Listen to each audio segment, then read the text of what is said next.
The Call of the Wild by Jack London. Chapter 7. The Sounding of the Call. When Buck earned $1,600 in 5 minutes for John Thornton, he made it possible for his master to pay off certain debts and to journey with his partners into the East after a fabled lost mine, the history of which was as old as the history of the country. Many men had sought it, few had found it, and more than a few there were who had never returned from the quest. This lost mine was steeped in tragedy and shrouded in mystery. No one knew of the first man. The oldest tradition stopped before it got back to him. From the beginning there had been an ancient and ramshackle cabin. Dying men had sworn to it and to the mine the site of which it marked, clinching their testimony with nuggets that were unlike any known grade of gold in the Northland. But no living man had looted this treasure house, and the dead were dead. Wherefore John Thornton and Pete and Hans, with Buck and half a dozen other dogs, faced into the east on an unknown trail to achieve where men and dogs as good as themselves had failed.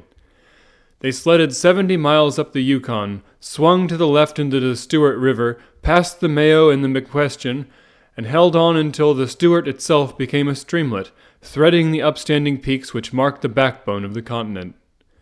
John Thornton asked little of man or nature. He was unafraid of the wild. With a handful of salt and a rifle, he could plunge into the wilderness and fare wherever he pleased, and as long as he pleased. Being in no haste, Indian fashion, he hunted his dinner in the course of the day's travel, and if he failed to find it, like the Indian, he kept on traveling, secure in the knowledge that sooner or later he would come to it. So on this great journey into the east, straight meat was the bill of fare. Ammunition and tools principally made up the load on the sled, and the time card was drawn upon the limitless future. To Buck it was boundless delight, this hunting, fishing, and indefinite wandering through strange places. For weeks at a time they would hold on steadily, day after day, and for weeks upon end they would camp, here and there, the dogs loafing and the men burning holes through frozen muck and gravel and washing countless pans of dirt by the heat of the fire. Sometimes they went hungry, sometimes they feasted riotously, all according to the abundance of game and the fortune of hunting. Summer arrived, and dogs and men packed on their backs, rafted across blue mountain lakes and descended or ascended unknown rivers in slender boats whipsawed from the standing forest. The months came and went, and back and forth they twisted through the uncharted vastness, where no men were, and yet where men had been if the lost cabin were true.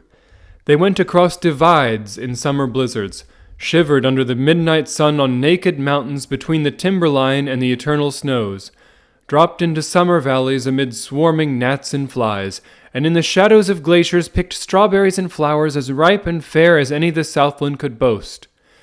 In the fall of the year they penetrated a weird lake country, sad and silent, where wildfowl had been, but where then there was no life nor sign of it, only the blowing of chill winds, the forming of ice in sheltered places, and the melancholy rippling of waves on lonely beaches.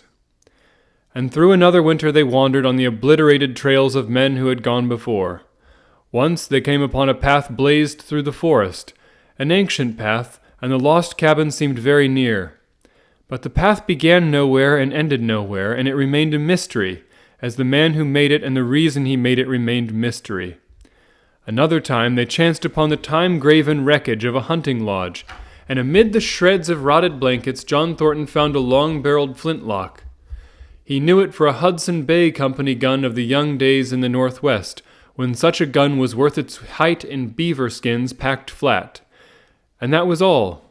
No hint as to the men who in an early day had reared the lodge and left the gun among the blankets. Spring came on once more, and at the end of all their wandering they found, not the lost cabin, but a shallow placer in a broad valley where the gold showed like yellow butter across the bottom of the washing pan. They sought no farther. Each day they worked earned them thousands of dollars in clean dust and nuggets, and they worked every day. The gold was sacked in moose-hide bags, 50 pounds to the bag, and piled like so much firewood outside the Spruce Bough Lodge. Like giants they toiled, days flashing on the heels of days like dreams as they heaped the treasure up. There was nothing for the dogs to do save the hauling in of meat now and again that Thornton killed, and Buck spent long hours musing by the fire. The vision of the short-legged hairy man came to him more frequently, now that there was little work to be done, and often, blinking by the fire, Buck wandered with him in that other world which he remembered. The salient thing of this other world seemed fear. When he watched the hairy man sleeping by the fire, head between his knees and hands clasped above, Buck saw that he slept restlessly, with many starts and awakenings, at which times he would peer fearfully into the darkness and fling more wood upon the fire. Did they walk by the beach of a sea, where the hairy man gathered shellfish and ate them as he gathered? It was with eyes that roved everywhere for hidden danger and with legs prepared to run like the wind at its first appearance. Through the forest they crept noiselessly, Buck at the hairy man's heels, and they were alert and vigilant, the pair of them, ears twitching and moving and nostrils quivering, for the man heard and smelled as keenly as Buck. The hairy man could spring up into the trees and travel ahead as fast as on the ground, swinging by the arms from limb to limb, sometimes a dozen feet apart, letting go and catching, never falling, never missing his grip. In fact, he seemed as much at home among the trees as on the ground, and Buck had memories of nights of vigil spent beneath trees wherein the hairy man roosted, holding on tightly as he slept. And closely akin to the visions of the hairy man was the call still sounding in the depths of the forest. It filled him with a great unrest and strange desires. It caused him to feel a vague, sweet gladness, and he was aware of wild yearnings and stirrings, for he knew not what. Sometimes he pursued the call into the forest, looking for it as though it were a tangible thing, barking softly or defiantly, as the mood might dictate. He would thrust his nose into the cool wood moss or into the black soil where the long grasses grew, and snort with joy at the fat earth smells, or he would crouch for hours, as if in concealment, behind fungus-covered trunks of fallen trees, wide-eyed and wide-eared to all that moved and sounded about him. It might be, lying thus, that he hoped to surprise this call he could not understand, but he did not know why he did these various things. He was impelled to do them and did not reason about them at all. Irresistible impulses seized him. He would be lying in camp, dozing lazily in the heat of the day, when suddenly his head would lift and his ears cock up, intent and listening, and he would spring to his feet and dash away, and on for hours, through the forest aisles and across the open spaces where the tussocks of grass bunched. He loved to run down dry watercourses and to creep and spy upon the bird life in the woods. For a day at a time he would lie in the underbrush where he could watch the partridges drumming and strutting up and down. But especially he loved to run in the dim twilight of the summer midnights, listening to the subdued and sleepy murmurs of the forest, reading signs and sounds as man may read a book, and seeking for the mysterious something that called, waking or sleeping at all times, for him to come. One night he sprang from sleep with a start, eager-eyed, nostrils quivering and scenting, his mane bristling in recurrent waves. From the forest came the call, or one note of it, for the call was many-noted, distinct and definite as never before, a long-drawn howl, like, yet unlike any noise made by a husky dog, and he knew it, in the old familiar way, as a sound heard before. He sprang through the sleeping camp, and in swift silence dashed through the woods. As he drew closer to the cry, he went more slowly, with caution in every movement, till he came to an open place among the trees, and looking out saw, erect on haunches with nose pointed to the sky, a long, lean timber wolf. He made no noise, yet it ceased from its howling and tried to sense his presence. Buck stalked into the open, half crouching, body gathered compactly together, tail straight and stiff, feet falling with unwonted care. Every movement advertised commingled threatening and overture of friendliness. It was the menacing truce that marks the meeting of wild beasts that prey. But the wolf fled at sight of him. He followed, with wild leapings, in a frenzy to overtake. He ran him into a blind channel in the bed of the creek, where a timber jam barred the way. The wolf whirled about, pivoting on his hind legs after the fashion of Joe and of all cornered husky dogs, snarling and bristling, clipping his teeth together in a continuous and rapid succession of snaps. Buck did not attack, but circled him about and hedged him in with friendly advances. The wolf was suspicious and afraid, for Buck made 3 of him in wait, while his head barely reached Buck's shoulder. Watching his chance, he darted away, and the chase was resumed. Time and again he was cornered, and the thing repeated, though he was in poor condition or Buck could not so easily have overtaken him. He would run till Buck's head was even with his flank, then he would whirl around at bay, only to dash away again at the first opportunity. But in the end, Buck's pertinacity was rewarded, for the wolf, finding that no harm was intended, finally sniffed noses with him. They then became friendly and played about in the nervous, half-coy way with which fierce beasts belie their fierceness. After some time of this, the wolf started off at an easy lope in a manner that plainly showed he was going somewhere. He made it clear to Buck that he was to come, and they ran side by side through the somber twilight, straight up the creek bed, into the gorge from which it issued, and across the bleak divide where it took its rise. On the opposite slope of the watershed they came down into a level country where were great stretches of forest and many streams. And through these great stretches they ran steadily, hour after hour, the sun rising higher and the day growing warmer. Buck was wildly glad. He knew he was at last answering the call, running by the side of his wood brother toward the place from where the call surely came. Old memories were coming upon him fast, and he was stirring to them as of old he stirred to the realities of which they were the shadows. He had done this thing before, somewhere in that other and dimly remembered world, and he was doing it again now, running free in the open, the unpacked earth underfoot, the wide sky overhead. They stopped by a running stream to drink, and stopping, Buck remembered John Thornton. He sat down. The wolf started on toward the place from where the call surely came, then returned to him, sniffing noses and making actions as though to encourage him. But Buck turned about and started slowly on the back track. For the better part of an hour the wild brother ran by his side, whining softly. Then he sat down, pointed his nose upward, and howled. It was a mournful howl, and as Buck held steadily on his way, he heard it grow faint and fainter until it was lost in the distance. John Thornton was eating dinner when Buck dashed into camp and sprang upon him in a frenzy of affection, overturning him, scrambling upon him, licking his face, biting his hand, playing the general tomfool, as John Thornton characterized it, the while he shook Buck back and forth and cursed him lovingly. For 2 days and nights Buck never left the camp, never let Thornton out of his sight. He followed him about at his work, watched him while he ate, saw him into his blankets at night and out of them in the morning. But after 2 days, the call in the forest began to sound more imperiously than ever. Buck's restlessness came back upon him, and he was haunted by recollections of the wild brother, and of the smiling land beyond the divide, and the run side by side through the wide forest stretches. Once again he took to wandering in the woods, but the wild brother came no more, and though he listened through long vigils, the mournful howl was never raised. He began to sleep out at night, staying away from camp for days at a time, and once he crossed the divide at the head of the creek and went down into the land of timber and streams. There he wandered for a week, seeking vainly for fresh sign of the wild brother, killing his meat as he traveled, and traveling with the long, easy lope that seems never to tire. He fished for salmon in a broad stream that emptied somewhere into the sea, and by this stream he killed a large black bear, blinded by the mosquitoes while likewise fishing, and raging through the forest helpless and terrible. Even so it was a hard fight, and it aroused the last latent remnants of Buck's ferocity. And 2 days later, when he returned to his kill and found a dozen wolverines quarreling over the spoil, he scattered them like chaff, and those that fled left 2 behind who would quarrel no more. The blood-longing became stronger than ever before.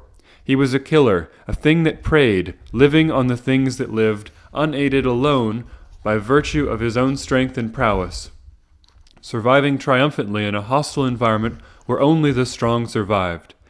And because of all this, he became possessed of a great pride in himself, which communicated itself like a contagion to his physical being. It advertised itself in all his movements, was apparent in the play of every muscle, spoke plainly as speech in the way he carried himself, and made his glorious furry coat, if anything, more glorious.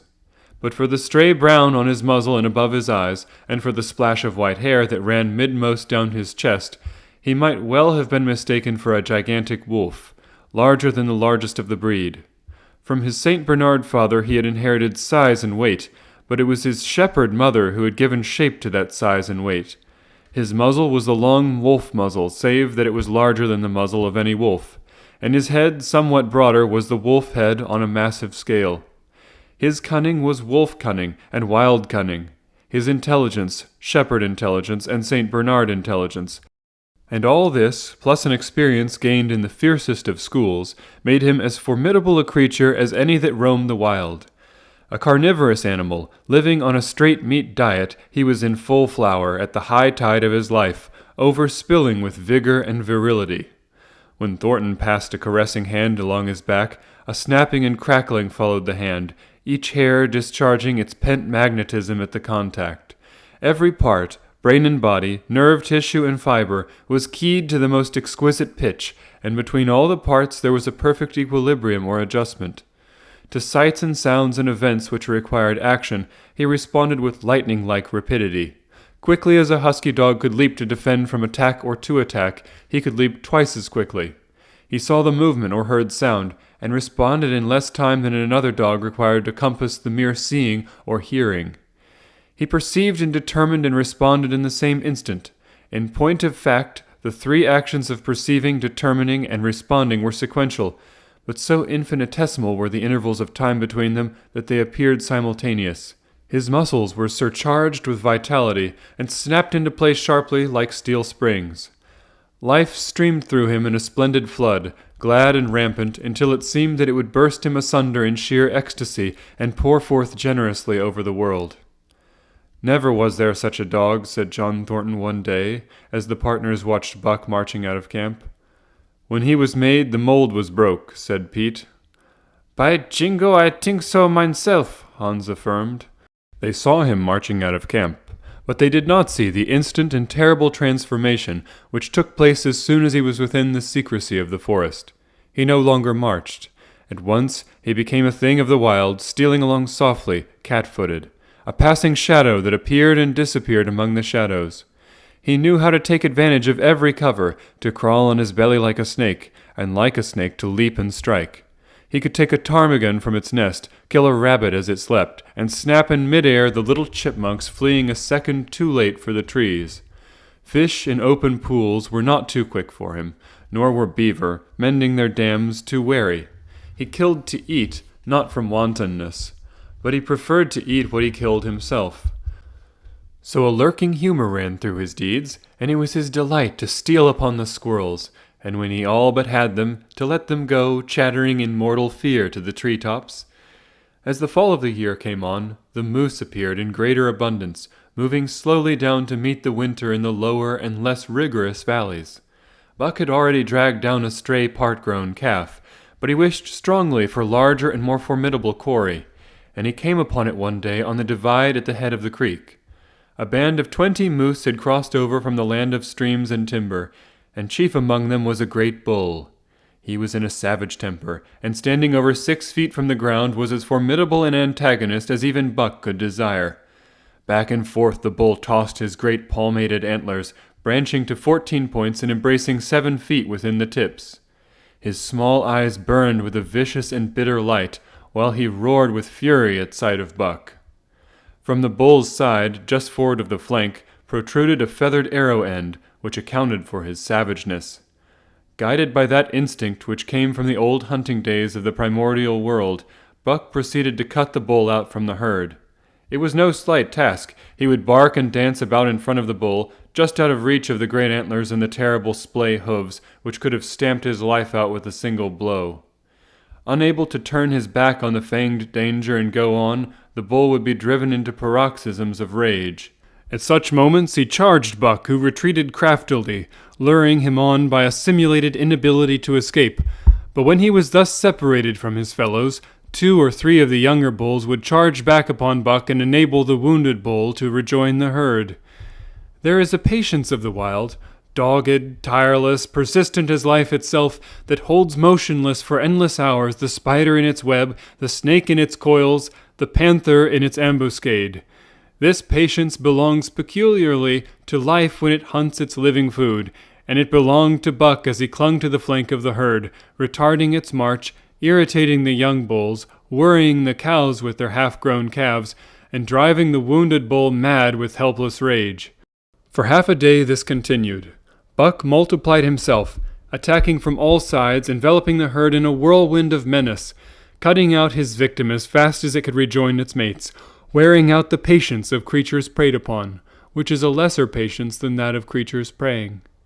As the day wore along and the sun dropped to its bed in the northwest, the darkness had come back and the fall nights were 6 hours long, the young bulls retraced their steps more and more reluctantly to the aid of their beset leader.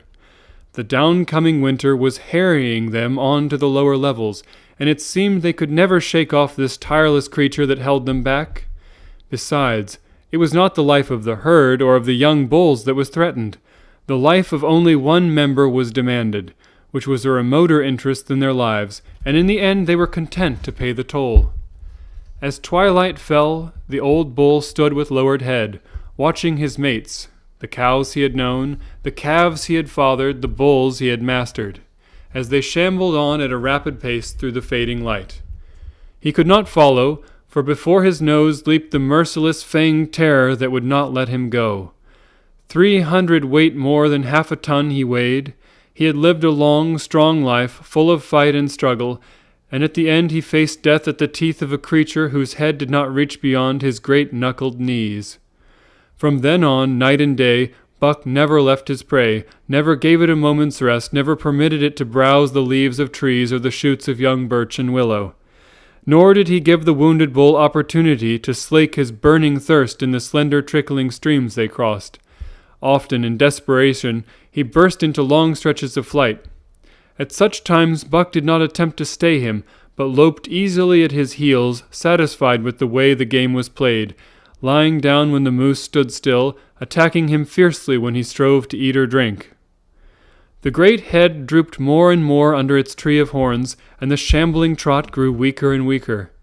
He took to standing for long periods, with nose to the ground and dejected ears dropped limply, and Buck found more time in which to get water for himself and in which to rest. At such moments, panting with red lolling tongue and eyes fixed upon the big bull, it appeared to Buck that a change was coming over the face of things. He could feel a new stir in the land. As the moose were coming into the land, other kinds of life were coming in. Forest and stream and air seemed palpitant with their presence. The news of it was borne in upon him, not by sight or sound or smell, but by some other and subtler sense. He heard nothing, saw nothing, yet knew that the land was somehow different, that through it strange things were afoot and ranging, and he resolved to investigate after he had finished the business in hand. At last, at the end of the 4th day, he pulled the great moose down. For a day and a night he remained by the kill, eating and sleeping, turn and turn about. Then, rested, refreshed, and strong, he turned his face toward camp and John Thornton. He broke into the long, easy lope and went on, hour after hour, never at a loss for the tangled way, heading straight home through strange country, with a certitude of direction that put man and his magnetic needle to shame. As he held on, he became more and more conscious of the new stir in the land. There was life abroad in it different from the life which had been there throughout the summer. No longer was this fact borne in upon him in some subtle, mysterious way. The birds talked of it, the squirrels chattered about it, the very breeze whispered of it. Several times he stopped and drew in the fresh morning air in great sniffs, reading a message which made him leap on with greater speed. He was oppressed with a sense of calamity happening, if it were not calamity already happened, and as he crossed the last watershed and dropped down into the valley toward camp, he proceeded with greater caution. 3 miles away, he came upon a fresh trail that sent his neck hair rippling and bristling. It led straight toward camp and John Thornton. Buck hurried on swiftly and stealthily, every nerve straining and tense, alert to the multitudinous details which told a story, all but the end. His nose gave him a varying description of the passage of the life on the heels of which he was traveling. He remarked the pregnant silence of the forest. The bird life had flitted, the squirrels were in hiding. One only he saw, a sleek gray fellow, flattened against a gray dead limb so that he seemed a part of it, a woody excrescence upon the wood itself. As Buck slid along with the obscureness of a gliding shadow, his nose was jerked suddenly to the side as though a positive force had gripped and pulled it. He followed the new scent into a thicket and found Nig. He was lying on his side, dead where he had dragged himself, an arrow protruding, head and feathers, from either side of his body. 100 yards farther on, Buck came upon one of the sled dogs Thornton had bought in Dawson. This dog was thrashing about in a death struggle, directly on the trail, and Buck passed around him without stopping. From the camp came the faint sound of many voices rising and falling in a sing-song chant. Bellying forward to the edge of the clearing, he found Hans lying on his face, feathered with arrows like a porcupine. At the same instant, Buck peered out where the spruce bough lodge had been and saw what made his hair leap straight up on his neck and shoulders. A gust of overpowering rage swept over him. He did not know that he growled, but he growled aloud with a terrible ferocity. For the last time in his life he allowed passion to usurp cunning and reason, and it was because of his great love for John Thornton that he lost his head. The Yeehats were dancing about the wreckage of the Spruce Bough Lodge when they heard a fearful roaring and saw rushing upon them an animal the like of which they had never seen before. It was Buck, a live hurricane of fury, hurling himself upon them in a frenzy to destroy. He sprang at the foremost man, it was the chief of the Yeehats, ripping the throat wide open till the rent jugular spouted a fountain of blood. He did not pause to worry the victim, but ripped in passing, with the next bound tearing wide the throat of a second man. There was no withstanding him. He plunged about in their very midst, tearing, rending, destroying in constant and terrific motion, which defied the arrows they discharged at him. In fact, so inconceivably rapid were his movements, and so closely were the Indians tangled together, that they shot one another with the arrows, and one young hunter, hurling a spear at Buck in midair, drove it through the chest of another hunter with such force that the point broke through the skin of the back and stood out beyond. Then a panic seized the Yeehats, and they fled in terror to the woods, proclaiming as they fled the advent of the evil spirit. And truly Buck was the fiend incarnate, raging at their heels and dragging them down like deer as they raced through the trees. It was a fateful day for the Yeehats. They scattered far and wide over the country, and it was not till a week later that the last of the survivors gathered together in a lower valley and counted their losses. As for Buck, wearying of the pursuit, he returned to the desolated camp. He found Pete where he had been killed in his blankets in the first moments of surprise. Thornton's desperate struggle was fresh written on the earth, and Buck scented every detail of it down to the edge of a deep pool. By the edge, head and 4 feet in the water, lay Skeet, faithful to the last. The pool itself, muddy and discolored from the sluice boxes, effectually hid what it contained, and it contained John Thornton, for Buck followed his trace into the water, from which no trace led away. All day, Buck brooded by the pool, or roamed restlessly about the camp. Death as a cessation of movement, as a passing out and away from the lives of the living, he knew, and he knew John Thornton was dead. It left a great void in him, somewhat akin to hunger, but a void which ached and which food could not fill. At times when he paused to contemplate the carcasses of the Yeehats, he forgot the pain of it, and at such times he was aware of a great pride in himself, a pride greater than any he had yet experienced.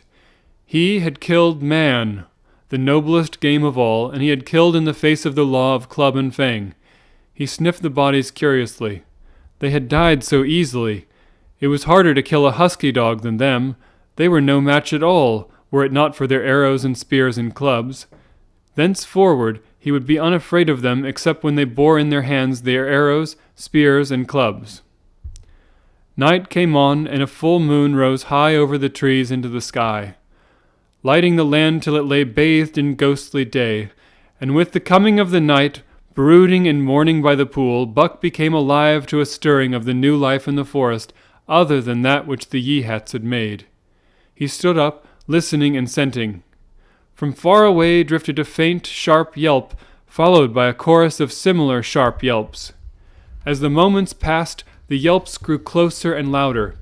Again, Buck knew them as things heard in that other world which persisted in his memory. He walked to the center of the open space and listened. It was the call, the many-noted call, sounding more luringly and compelling than ever before, and as never before he was ready to obey. John Thornton was dead. The last tie was broken. Man and the claims of man no longer bound him. Hunting their living meat, as the Yeehats were hunting it, on the flanks of the migrating moose, the wolf pack had at last crossed over from the land of streams and timber and invaded Buck's Valley. Into the clearing where the moonlight streamed they poured in a silvery flood, and in the center of the clearing stood Buck, motionless as a statue, waiting their coming. They were awed, so still and large he stood, and a moment's pause fell till the boldest one leaped straight for him. Like a flash Buck struck, breaking the neck. Then he stood without movement, as before, the stricken wolf rolling in agony behind him. 3 others tried it in sharp succession, and one after the other they drew back, streaming blood from slashed throats or shoulders. This was sufficient to fling the whole pack forward, pell-mell, crowded together, blocked and confused by its eagerness to pull down the prey. Buck's marvelous quickness and agility stood him in good stead. Pivoting on his hind legs and snapping and gnashing, he was everywhere at once, presenting a front which was apparently unbroken, so swiftly did he whirl and guard from side to side. But to prevent them from getting behind him, he was forced back, down past the pool and into the creek bed, till he brought up against a high gravel bank. He worked along to a right angle in the bank which the men had made in the course of mining, and in this angle he came to bay, protected on 3 sides and with nothing to do but face the front. And so well did he face it, that at the end of half an hour the wolves drew back, discomfited. The tongues of all were out and lolling, the white fangs showing cruelly white in the moonlight. Some were lying down with heads raised and ears pricked forward, others stood on their feet, watching him, and still others were lapping water from the pool. One wolf, long and lean and gray, advanced cautiously in a friendly manner, and Buck recognized the wild brother with whom he had run for a night and a day. He was whining softly, and as Buck whined, they touched noses. Then an old wolf, gaunt and battle-scarred, came forward. Buck writhed his lips into the preliminary of a snarl, but sniffed noses with him, whereupon the old wolf sat down, pointed nose at the moon, and broke out the long wolf howl. The others sat down and howled, and now the call came to Buck in unmistakable accents. He too sat down and howled. This over, he came out of his angle, and the pack crowded around him, sniffing in half-friendly, half-savage manner. The leaders lifted the yelp of the pack and sprang away into the woods. The wolves swung in behind, yelping in chorus, and Buck ran with them, side by side with the wild brother, yelping as he ran. And here may well end the story of Buck. The years were not many when the Yeehats noted a change in the breed of timber wolves, for some were seen with splashes of brown on head and muzzle, and with a rift of white centering down the chest. But more remarkable than this, the Yeehats tell of a ghost dog that runs at the head of the pack. They are afraid of this ghost dog, for it has cunning greater than they, stealing from their camps in fierce winters, robbing their traps, slaying their dogs, and defying their bravest hunters. Nay, the tale grows worse. Hunters there are who fail to return to the camp, and hunters there have been whom their tribesmen found with throats slashed cruelly open and with wolf prints all about them in the snow greater than the prints of any wolf. Each fall, when the Yeehats follow the movement of the moose, there is a certain valley which they never enter, and women there are who become sad when the word goes over the fire of how the evil spirit came to select that valley for an abiding place. In the summers there is one visitor, however, to that valley of which the Yeehats do not know. It is a great, gloriously coated wolf, like and yet unlike all other wolves. He crosses alone from the smiling timberland and comes down into an open space among the trees. Here a yellow stream flows from rotted moose-hide sacks and sinks into the ground, with long grasses growing through it and vegetable mold overrunning it and hiding its yellow from the sun. And here he muses for a time, howling once, long and mournful, before he departs. But he is not always alone. When the long winter nights come on and the wolves follow their meat into the lower valleys, he may be seen running at the head of the pack through the pale moonlight or glimmering borealis, leaping gigantic above his fellows, his great throat a bellow as he sings a song of the younger world, which is the song of the pack.